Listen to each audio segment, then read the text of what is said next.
I recently had a dear friend of mine, and actually a friend of Mercy Home, diagnosed with COVID-19.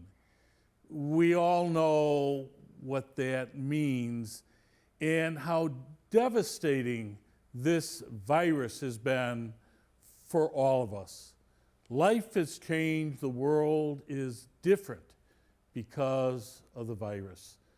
It's called us to reflect on our own lives and certainly to pray for one another and for the good of this world in which we live.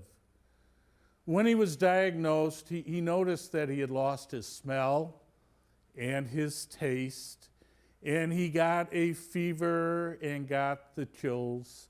He experienced fatigue. He said that the symptoms were very difficult and filled, of course, with anxiety and with fear. But he said the worst part of going through dealing with the virus was the isolation, being alone, being unable to be in close proximity to others, being unable to shake a hand or to accept an embrace. The loneliness was the most difficult part for him. You know, in the time of Jesus, leprosy was a terrible, terrible disease. In fact, the tradition was that if you were diagnosed with leprosy, the priest would take you to the edge of the village.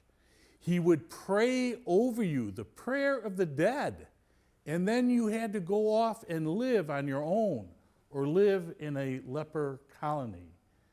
You lost your family, you lost your livelihood, you lost the ability to go to the synagogue. Everything was lost.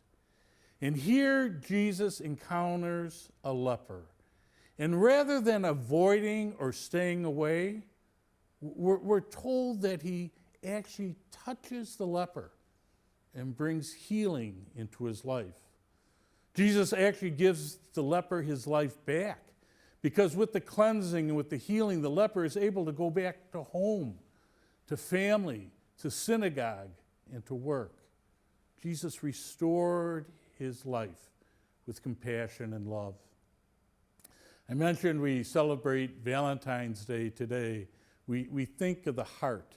We think of the heart of mercy. We think of the sacred heart of Jesus.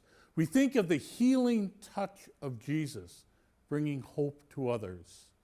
As disciples of the risen Lord, we too are called to do the same, to bring hope and healing and the love of Christ to others.